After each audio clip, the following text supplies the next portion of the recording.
L'hiver à Paris a toujours été rude, mais pour Gisèle Lefèvre, les jours froids semblent encore plus froids dans sa solitude. La petite maison en pierre située à la périphérie de la ville lumière est à la fois son refuge et sa prison. Les murs, autrefois témoins de rires et de conversations animées, ne résonnent plus que du silence d'une vie solitaire. Gisèle se réveille tous les jours avec le lever du soleil, une routine qu'elle a maintenue depuis l'époque où son mari bien-aimé, Pierre, était encore en vie. Elle prépare son petit déjeuner, une tasse de café noir et une tranche de pain avec du beurre, et s'assied à la table de la cuisine, regardant par la fenêtre le monde qui semble avancer sans elle. « Ah, Pierre !» soupire-t-elle en regardant la chaise vide devant elle, comme les jours semblent longs sans toi. Les heures s'égrènent, remplies de tâches ménagères que Gisèle exécute méticuleusement, plus par habitude que par nécessité. Nettoyer, ranger, cuisiner, autant de points d'ancrage qui la rattachent à une routine et l'empêchent de se perdre dans ses souvenirs.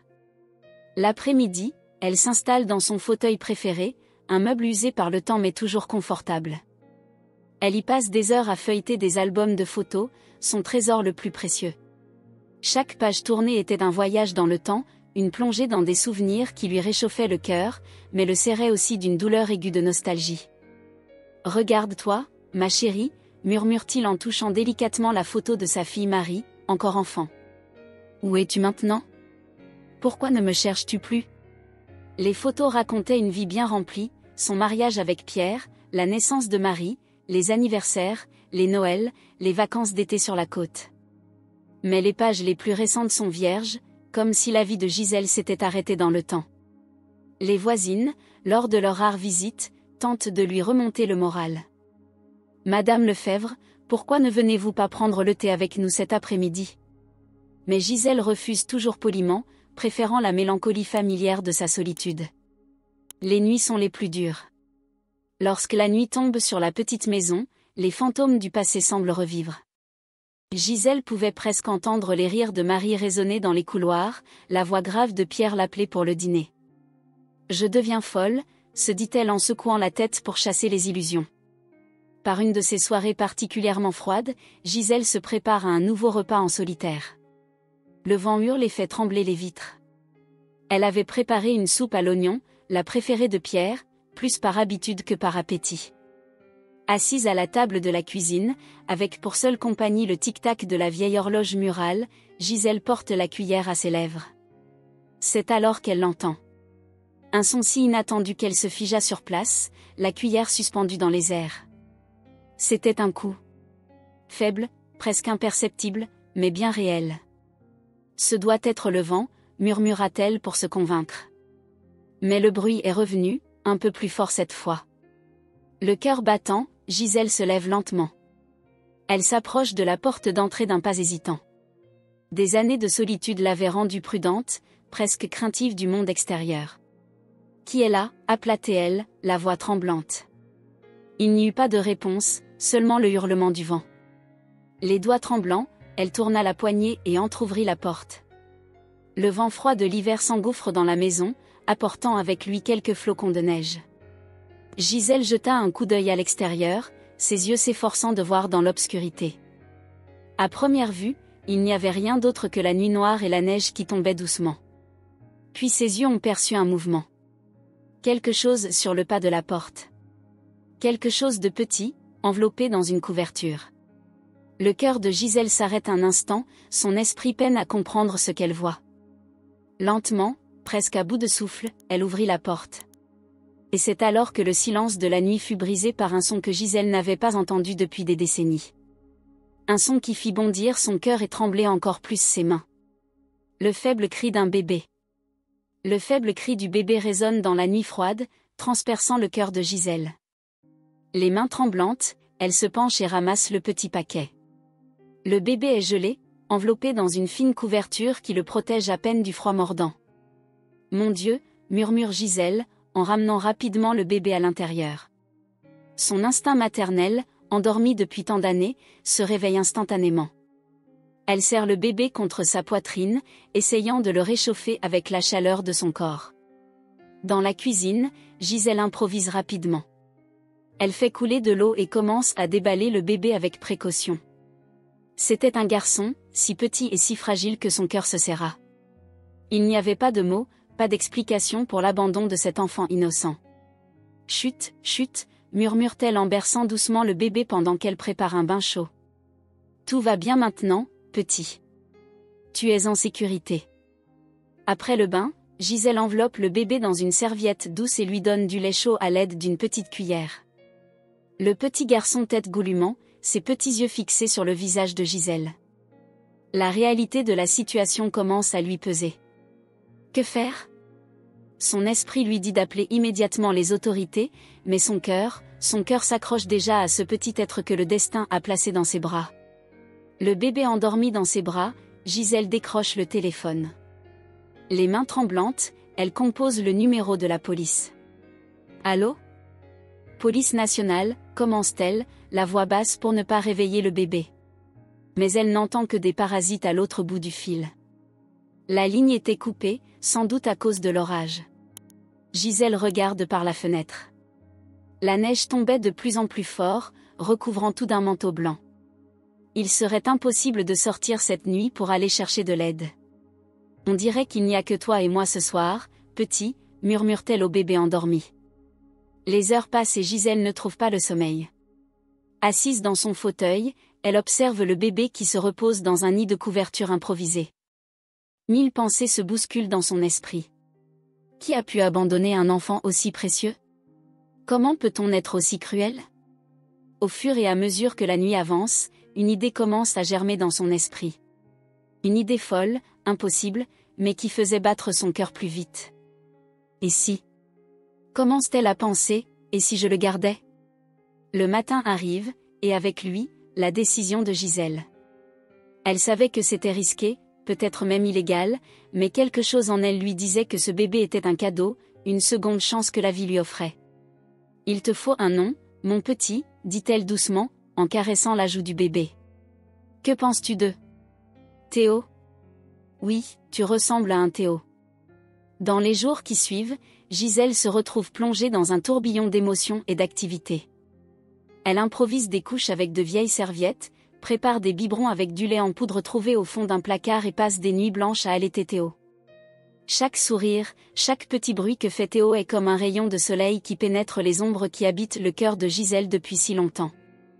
Elle se surprend à chanter des berceuses qu'elle n'avait pas chantées depuis des décennies, à raconter des histoires à ce petit qui ne comprend même pas encore les mots.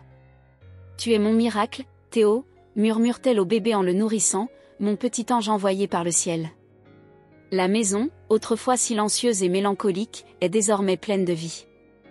Les cris de Théo, ses gazouillis, les fredonnements de Gisèle lorsqu'elle le soigne, tout cela emplit les pièces d'une énergie nouvelle. Gisèle sait que ce qu'elle fait est risqué. Elle savait qu'elle devrait un jour ou l'autre faire face aux conséquences de sa décision. Mais pour la première fois depuis des années, elle se sentait vivante, avec un but.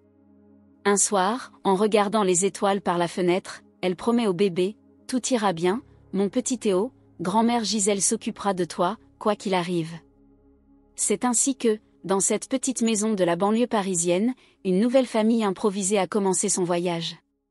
Gisèle, la veuve solitaire, et Théo, le bébé abandonné, unis par le destin et l'amour inconditionnel que seul le cœur d'une grand-mère peut offrir. Le temps passe comme les pages d'un livre dans le vent. Théo grandit vite, et avec lui, l'amour de Gisèle s'épanouit de plus en plus. La maison, autrefois silencieuse, résonne désormais des rires des enfants et des conversations animées. À l'âge de 3 ans, Théo est un tourbillon d'énergie. Ses boucles dorées rebondissent tandis qu'il court dans le jardin, chassant les papillons et inventant des aventures imaginaires. « Maman ! Mamie ! Regarde ce que j'ai trouvé !» s'écrie Théo en courant vers Gisèle les mains pleines de marguerites sauvages. Gisèle, assise dans son rocking chair sur le balcon, sourit radieusement. « Oh, mon chéri, quelle belle fleur ! Mettons-les dans un vase, voulez-vous ?» Ensemble, ils disposèrent les fleurs dans un vase antique, Théo racontant que les fleurs étaient magiques et qu'elles pouvaient exaucer des vœux. Gisèle écoute attentivement, s'émerveillant de l'imagination fertile du garçon. Les difficultés financières sont une réalité constante. La petite pension de Gisèle couvre à peine les dépenses de base, et il y a maintenant une bouche supplémentaire à nourrir. Mais elle est créative. Elle a planté un petit jardin à l'arrière de la maison, cultivant des légumes frais qui lui ont permis d'économiser de l'argent sur les courses. Grand-mère, je peux aider à arroser les plantes, demande Théo, impatient de participer. Bien sûr, mon petit. Viens, je vais te montrer comment prendre soin de chacun d'entre eux.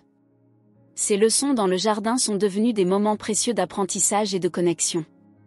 Gisèle a enseigné à Théo non seulement les plantes, mais aussi la vie, la patience et la valeur du travail. Lorsque Théo grandit, les voisins commencent à poser des questions. Des regards curieux les suivaient lorsqu'il marchait dans la rue. Des chuchotements et des spéculations circulent dans le quartier. Madame Lefebvre, demanda un jour Madame Dubois, la voisine commère, d'où vient ce garçon ? Je ne savais pas que vous aviez des petits-enfants. Gisèle, avec un sourire serein, répond, Théo est un cadeau que la vie m'a fait, Madame Dubois. C'est tout ce que vous avez besoin de savoir. Ces échanges angoissent Gisèle, mais elle tient bon. L'amour qu'elle éprouve pour Théo l'emporte sur toute crainte ou jugement. Les soirées sont des moments privilégiés. Gisèle raconte à Théo des histoires, souvent inventées sur le vif, inspirées de ses propres expériences. Grand-mère, raconte-nous encore l'histoire du prince qui vivait dans une jolie maison, demande Théo, blotti sous les couvertures. Gisèle rit, mais je l'ai déjà raconté hier, mon chéri. Que dirais-tu d'une nouvelle histoire aujourd'hui ? C'est ainsi qu'elle commença à tisser des histoires magiques qui faisaient briller les yeux de Théo d'enchantement. Au fil des années, Gisèle redécouvre le monde à travers les yeux de Théo. Les couleurs lui paraissent plus vives, les sons plus mélodieux. Elle se surprend à fredonner en cuisinant, à danser avec Théo dans le salon au son de la vieille radio. Le jour du 5e anniversaire de Théo, Gisèle a économisé pendant des mois pour lui acheter un petit gâteau et un cadeau spécial, un livre illustré de contes de fées. « Joyeux anniversaire, mon petit trésor », dit-elle en lui tendant le paquet emballé. Les yeux de Théo s'écarquillent de joie en voyant le livre. « Merci, grand-mère. Peux-tu me le lire ? » « Bien sûr, ma chérie. Lisons ensemble. » Ce soir-là, alors qu'ils lisent les histoires, Gisèle ressent une vague de gratitude si intense qu'elle manque de fondre en larmes. Théo avait remis de la lumière et un but dans sa vie. Les difficultés persistent. Il y a des nuits où Gisèle se couche avec l'estomac qui gargouille, s'assurant que Théo a suffisamment mangé. Il y a des jours où le froid pénètre dans la maison mal chauffée et où ils se blottissent l'un contre l'autre sous les couvertures, se racontant des histoires pour oublier l'inconfort. Mais chaque défi est relevé avec détermination et amour. Gisèle a trouvé une force qu'elle ne soupçonnait pas, animée par le désir de donner à Théo une vie heureuse et sûre. Un soir, alors qu'il se préparait à aller se coucher, Théo lui dit « Grand-mère, tu es la meilleure grand-mère du monde. » Gisèle le serre fort dans ses bras, le cœur débordant d'amour. « Et toi, mon petit Théo, tu es le plus beau cadeau que je puisse recevoir. » Ainsi, jour après jour, année après année, Gisèle et Théo ont construit leur vie ensemble. Une petite famille peu conventionnelle, mais unie par un amour profond et sincère. Et pour Gisèle, chaque moment passé aux côtés de Théo est une bénédiction, une seconde chance de vivre et d'aimer pleinement. C'est par un après-midi d'automne que l'on frappe à la porte de la petite maison. Théo, qui a maintenant 7 ans, est assis à la table de la cuisine, concentré sur ses devoirs, tandis que Gisèle lui prépare un goûter. « Qui est-ce, grand-mère » demande Théo, curieux. Gisèle, avec un sourire rassurant, répond « Je ne sais pas, mon chéri. Continue ta leçon, je vais voir qui c'est. » En ouvrant la porte, Gisèle sentit son cœur se figer. Devant elle se tiennent 2 femmes à l'air sérieux, en tenue d'apparat. Madame Lefebvre, demande la plus grande des 2. Je suis Amélie Dubois, des services sociaux, et voici ma collègue, Claire Moreau. Pouvons-nous entrer ? Nous avons des questions à vous poser. La peur que Gisèle redoutait en se matérialise enfin. Les mains tremblantes, elle les invite à entrer, jetant un regard inquiet vers la cuisine où se tient Théo. « Théo, mon petit » appela-t-elle en essayant de garder sa voix calme, « pourquoi n'irais-tu pas jouer dans ta chambre un moment ? Mamie a besoin de parler à ces dames. » Théo, percevant la tension dans la voix de Gisèle, hésite un instant avant d'obéir. En passant devant les visiteurs, il leur lance un regard curieux et un peu effrayé. Dans le salon, Gisèle s'assoit, sentant le poids de ses 77 ans. Les assistantes sociales prennent place, leur regard scrutateur examine chaque détail de la maison modeste mais propre et accueillante. Madame Lefebvre, commence Amélie, nous avons reçu une plainte anonyme concernant la situation du petit Théo. Nous avons appris qu'il vivait avec vous depuis, combien de temps exactement? Gisèle respire profondément, reprenant courage. 7 ans. Depuis qu'il est bébé.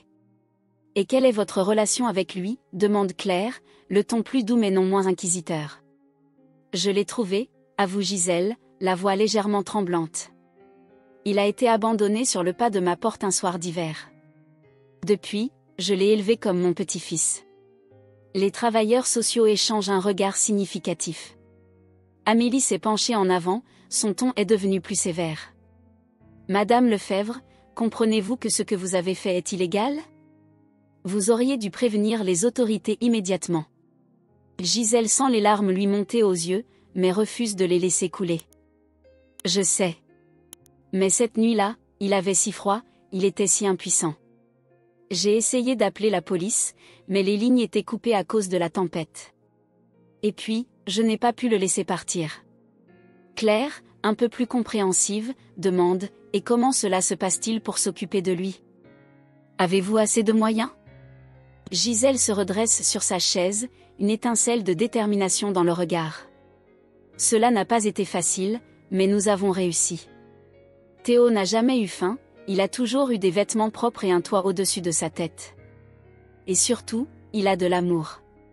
Beaucoup d'amour. Les travailleurs sociaux poursuivent leurs questions, s'intéressant à tous les aspects de la vie de Théo, son éducation, sa santé, sa routine quotidienne. Gisèle répond honnêtement à toutes les questions, son amour et son dévouement transparaissant dans chaque mot. Alors que la conversation se poursuit, un bruit provenant du couloir attire l'attention de tous. Théo est là, les yeux écarquillés de peur. « Maman » appelle-t-il d'une petite voix effrayée. « Ces dames vont-elles m'emmener » Le cœur de Gisèle se brise en voyant la peur dans les yeux de son petit garçon. Elle lui tend les bras et Théo se précipite vers elle, enfouissant son visage dans ses genoux. « Non, mon petit » murmura-t-elle en lui caressant les cheveux. « Personne ne te prendra. Grand-mère ne te laissera pas faire. » Les assistantes sociales assistent à la scène en silence, leurs visages s'adoucissent visiblement. L'amour entre Gisèle et Théo est palpable, impossible à nier. Au bout de quelques instants, Amélie renifle doucement. « Eh bien, Madame Lefebvre, nous avons encore des questions à résoudre. Mais pour l'instant, je pense que nous en avons vu assez. » Claire ajoute avec un léger sourire, « Nous ferons des visites de suivi et il y a de la paperasse à remplir. » Mais il est clair que Théo est bien entouré et aimé ici. Lorsque les assistantes sociales sont enfin parties, Gisèle a fermé la porte et s'est appuyée dessus, épuisée mais soulagée. Théo la serre fort dans ses bras. « Grand-mère, tu as promis. Tu promets encore que nous serons toujours ensemble ?»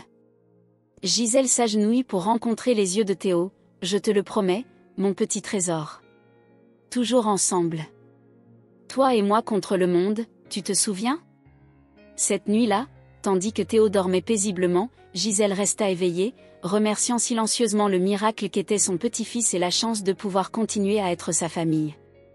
L'automne peint les arbres de nuances d'or et de rouge, annonçant l'arrivée du 10e anniversaire de Théo. Gisèle, qui a maintenant 80 ans, mais dont l'esprit est revigoré par la présence de son petit-fils, s'affaire à préparer une petite fête. « Théo, mon chéri » appelle-t-elle de la cuisine, « peux-tu aller chercher au marché les œufs que j'ai oubliés? On en a besoin pour le gâteau. » Théo, qui jouait dans le jardin avec son chien de compagnie, un bâtard appelé Lou, répondit joyeusement, « Bien sûr, grand-mère. Je peux emmener Lou avec moi? » « Bien sûr, » répond Gisèle en souriant. « Mais fais attention et ne tarde pas. » Alors que Théo franchit le portail, Lou sautillant à ses côtés, Gisèle le regarde par la fenêtre de la cuisine. Son cœur se remplit de fierté et d'amour à la vue du garçon qu'elle a élevé. Théo devenait un jeune homme gentil et intelligent, toujours prêt à aider et au sourire contagieux. C'est à ce moment-là, alors que ses yeux suivent Théo au coin de la rue, que Gisèle remarque quelque chose d'inhabituel. Garée à quelques mètres de sa maison, une voiture se détache complètement de l'environnement modeste. C'est un véhicule luxueux, noir et brillant, dont les vitres teintées empêchent de voir l'intérieur. Intriguée et un peu craintive, Gisèle continue de regarder. Au bout de quelques minutes, la porte du chauffeur s'ouvre et un homme en sort. Il était grand, vêtu d'un costume élégant qui respirait la richesse et la sophistication. Ses cheveux gris étaient impeccablement coiffés et ses mouvements étaient calculés et gracieux. L'homme ne s'est pas approché de la maison. Il est resté debout à côté de la voiture, les yeux fixés sur la résidence de Gisèle. Son attitude, mélange d'anxiété et de détermination, provoque un sentiment de malaise dans l'estomac de Gisèle. « Qui est-il » murmura-t-elle en elle-même, ses mains serrant inconsciemment le torchon qu'elle tenait. « Que veut-il » Un instant, Gisèle envisagea de sortir et d'affronter l'inconnu, de lui demander ce qu'il faisait là. Mais quelque chose l'en empêche. Une peur irrationnelle mais puissante que toute interaction avec cet homme puisse d'une manière ou d'une autre menacer la vie qu'elle avait construite avec Théo. Les minutes s'écoulent, comme des heures. L'homme reste immobile, se contentant d'observer. De temps en temps, il consulte sa montre, comme s'il attendait quelque chose ou quelqu'un. Gisèle sent son cœur s'emballer lorsqu'elle aperçoit Théo qui redescend la route, loup courant devant lui. Le garçon passa devant la voiture sans la remarquer, concentré sur sa tâche et jouant avec le chien. Mais les yeux de l'homme suivirent Théo et, l'espace d'un instant, Gisèle vit une expression d'émotion traverser son visage. Était-ce de la reconnaissance ? Dès que Théo eut franchi le portail, l'homme remonta rapidement dans sa voiture et démarra, ne laissant qu'un nuage de poussière et un tourbillon de questions dans l'esprit de Gisèle. « Mamie, j'ai apporté les œufs !» annonce joyeusement Théo en entrant dans la cuisine. Gisèle se retourne, forçant un sourire pour cacher son inquiétude. « Merci, mon petit. Tu es mon aide numéro 1. » Alors qu'ils préparent le gâteau ensemble, riant et créant un beau désordre dans la cuisine, Gisèle n'arrive pas à se détacher de l'homme mystérieux. Qui est cet homme ? Pourquoi surveillait-il votre maison ? Et surtout, reviendrait-il ? Ce soir-là, après avoir couché Théo avec un baiser de bonne nuit et la promesse d'une journée spéciale demain, Gisèle s'assit dans son fauteuil préféré, le regard perdu dans l'obscurité au-delà de la fenêtre. Le sentiment de malaise persiste, mêlé à une peur grandissante que le bonheur qu'elle et Théo ont construit soit sur le point d'être menacé.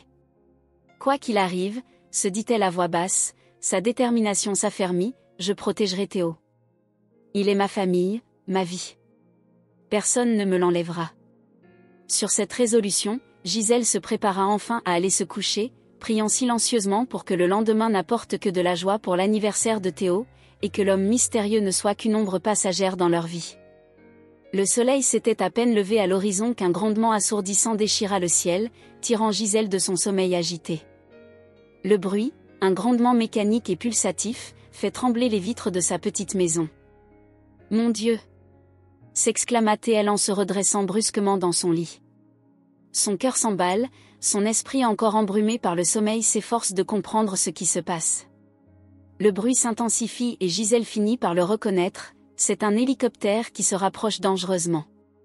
Avec une agilité surprenante pour ses 80 ans, poussée par la peur et l'adrénaline, Gisèle bondit hors du lit.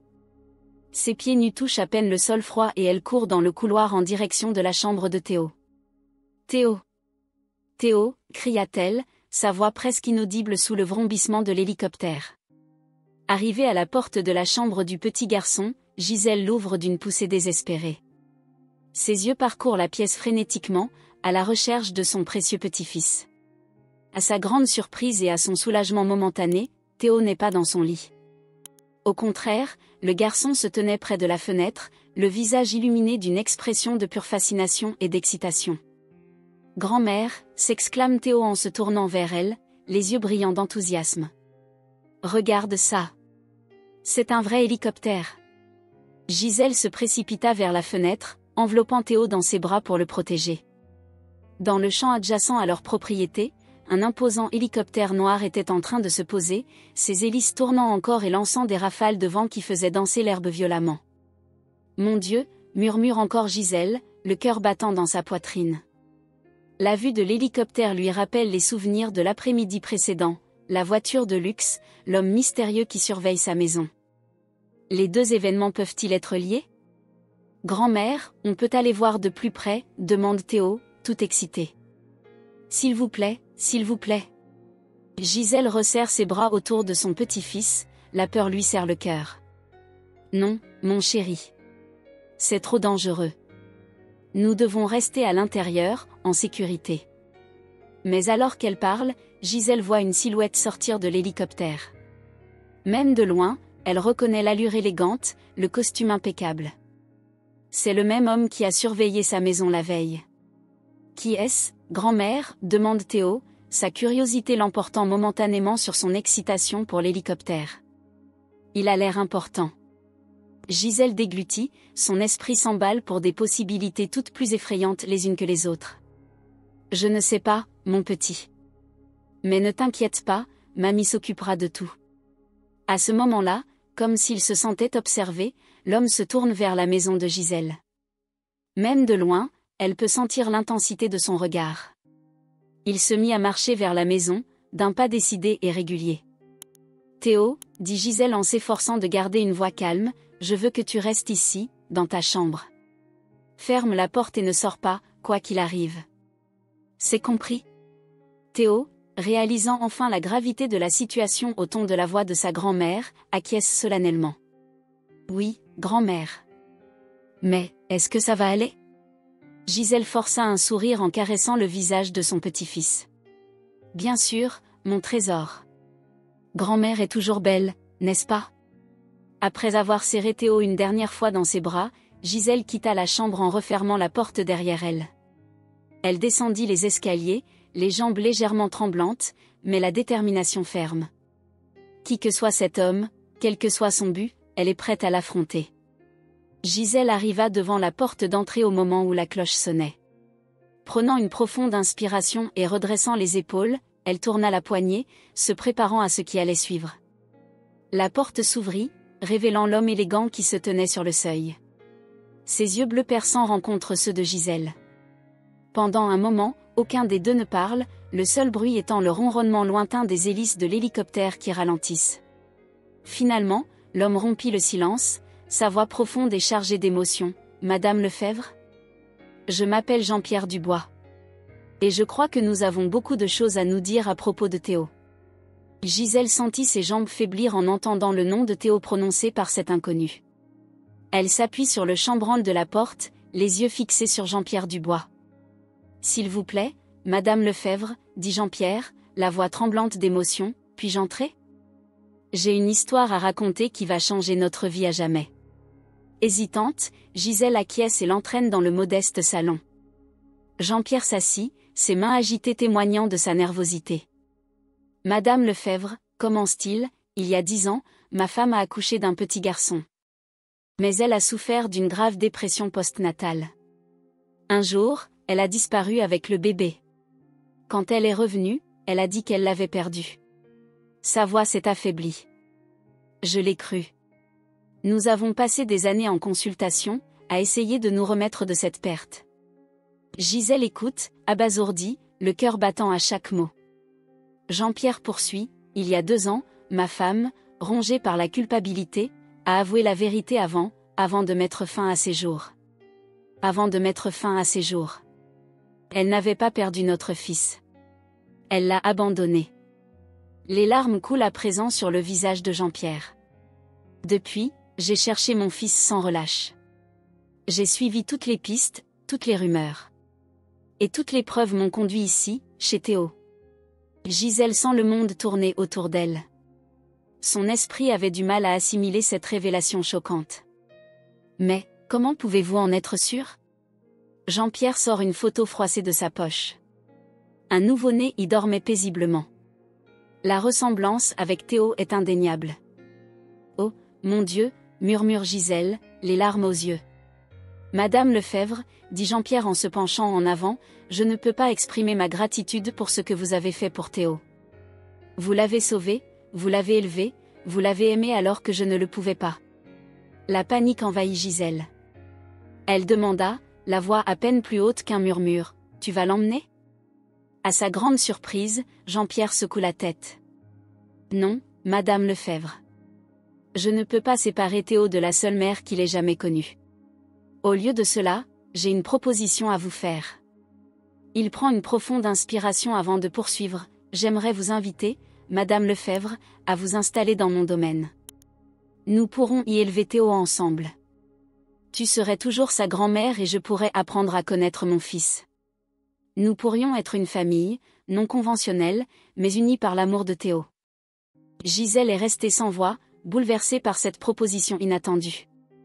Jean-Pierre poursuit, je sais que c'est beaucoup à digérer. Mais pensez aux possibilités qui s'offrent à vous. Théo aurait le meilleur des deux mondes, votre amour et vos soins, et les opportunités que je peux lui offrir. Et vous, Madame Lefebvre, n'auriez plus jamais à vous soucier des difficultés financières. À ce moment-là, des pas légers se font entendre dans l'escalier. Théo apparaît dans l'embrasure de la porte, les yeux écarquillés de curiosité. « Maman » dit-il en hésitant. Jean-Pierre se retourne, les yeux remplis de larmes en voyant son fils pour la première fois. Théo, quant à lui, regarde l'étranger avec un mélange de curiosité et d'appréhension.